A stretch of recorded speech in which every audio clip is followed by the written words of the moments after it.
धरती के भीतर मौजूद है एक ऐसा गड्ढा जिसमें पूरा अमेरिका समा सकता है। वो गड्ढा जो धरती की उल्टी गिनती कभी भी शुरू कर सकता है। धरती के भीतर मौजूद एक ऐसा टेक्टोनिक प्लेट जुआन डी फूका जो पलक झपकते ही अमेरिका को बहुत ही बड़ी प्रॉब्लम में डाल सकता है। एक टेक्टोनिक प्लेट जिसकी हल्की सी मूवमेंट सदियों से रह रहे अमेरिकियों का वजूद एक ही झटके में खत्म कर सकता है। कल तक जिस अमेरिकी हिस्से को शांत समझा जाता था उसके भीतर इतना कुछ चल रहा है वो दरअसल कोई नहीं जानता था। हाल ही में आई एक खबर जिसने सोशल मीडिया पर तहलका मचा दिया कि वाशिंगटन और ओरेगन अमेरिका की दो बड़ी स्टेट्स पर महाप्रलय आ सकता है। यहाँ भूकंप के झटके आने वाला है जिनका मैग्नीट्यूड 9 से भी ज्यादा होगा। प्रशांत महासागर में ऐसी सुनामी आएगी जो अमेरिका के 2 राज्यों को निगल सकती है। ये दावा था एक ऑनलाइन मैगजीन का जिसने बताया कि प्रशांत महासागर के वाटर लेवल में अचानक एक भारी गिरावट आई है। ये वो खबर थी जिसे सुनकर हर कोई हैरान और परेशान हो गया कि आखिर समुद्र के भीतर ऐसा क्या हो रहा है। ऐसा कौन सा गड्ढा बन गया जिसमें समुद्र का इतना पानी समा गया। मौत का ये डर इतना भयानक था कि ओरेगन से लाखों लोग रातों रात मूव करने लगे। लोग यहाँ से इतनी दूर जाने लगे जहाँ आने वाली तबाही से उनकी जान बच सके। हालांकि अमेरिकन सिस्मिक नेटवर्क के डायरेक्टर जॉन डॉयल ने ऐसी बातों को ये कहकर नकार दिया कि ऐसा होने की कोई संभावना ही नहीं है। ये महज एक डिवाइस की गलती है जिसने गलती से प्रशांत महासागर के वाटर लेवल का गलत आंकलन कर दिया और फिर ये झूठी खबर बहुत ही तेजी से वायरल हो गई। उन्होंने बताया कि घबराने जैसी कोई बात नहीं है, हाँ मगर सतर्क रहना हमारी ड्यूटी है। तो एक तरफ सब कुछ ठीक होने का भरोसा दिया और दूसरी तरफ सतर्क रहने की सलाह भी दी। तो सवाल ये उठने लगा कि जॉन वाइल्ड आखिर कहना क्या चाह रहे थे। क्या कुछ ऐसा है जो जॉन और अन्य सिस्मिक वैज्ञानिक दुनिया से छिपा रहे हैं?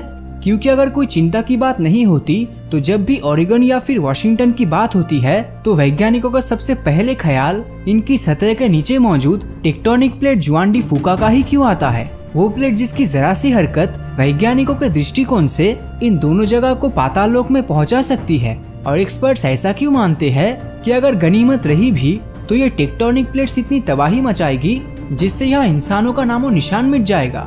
वही दूसरी तरफ सिस्मिक एक्सपर्ट जॉन ही नहीं बल्कि अमेरिका में मौजूद हर एक सिस्मिक एक्सपर्ट जानता है कि जुआन डी फूका और इसके बगल में मौजूद नॉर्थ अमेरिकन टेक्टोनिक प्लेट कई सदियों से एक दूसरे पर अपनी ताकत लगा रहे हैं और एक दूसरे की तरफ संघर्ष ही वो कारण है जिसकी वजह से इस इलाके में अजीब सी हलचल होती रहती है। एक्सपर्ट्स का मानना है कि पिछले कुछ सालों से जुआन डी फूका में बेचैनी महसूस की जा रही है। ये टेक्टोनिक प्लेट्स अपनी पड़ोसी प्लेट पर कुछ इस तरह का थ्रस्ट लगा रही है जिससे वो सीमा जो इन दोनों को एक दूसरे से जुड़ती और अलग भी करती है वो सीमा अब टूटने की कगार पे पहुंच चुका है, जिसके नतीजे ओरेगन स्टेट में आए दिन देखने को मिलता है। ज्वालामुखी विस्फोट से लेकर 6 और 7 रिक्टर स्केल का भूकंप इस क्षेत्र में अक्सर ही आते रहते हैं। वैसे तो ये एक प्राकृतिक गतिविधियां है जिनका होना और ना होना दोनों ही हम इंसानों के वश में नहीं। पिछले कई सदियों से ये प्लेट शांत था लेकिन 18th सेंचुरी के बाद एक बार फिर से ये एक चिंता का विषय बन गया है। जिस तरह 18th सेंचुरी में 9 रिक्टर स्केल का भूकंप और विशालकाय सुनामी आई थी, कुछ इसी तरह 21st सेंचुरी में भी ऐसा हो सकता है। साल 2011 से लेकर 2014 तक हुई रिसर्च में पाया गया कि इस पीरियड में यहाँ लगभग 217 बार भूकंप आया है। सिर्फ यही नहीं, ओरेगन में मौजूद एक इलाके में सिस्मिक वेव में एक ऐसा गैप भी पाया गया जो ये दर्शाता था कि यहाँ एक विशालकाय और रहस्यमय गड्ढा है।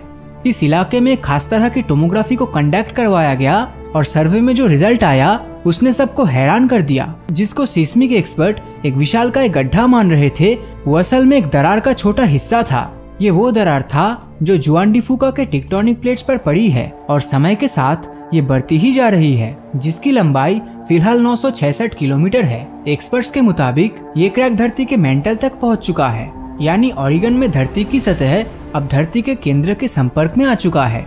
उनका मानना ये भी है कि आने वाले समय में ये दरार जुआन डी फूका को 2 हिस्सों में बांटेगी, साथ ही इसके कई टुकड़े भी हो जाएंगे। हालांकि इस प्रोसेस में कई लाखों सालों का समय लगेगा, लेकिन इस क्रैक से होने वाली हादसे इंसान कभी नहीं भूल पाएगा।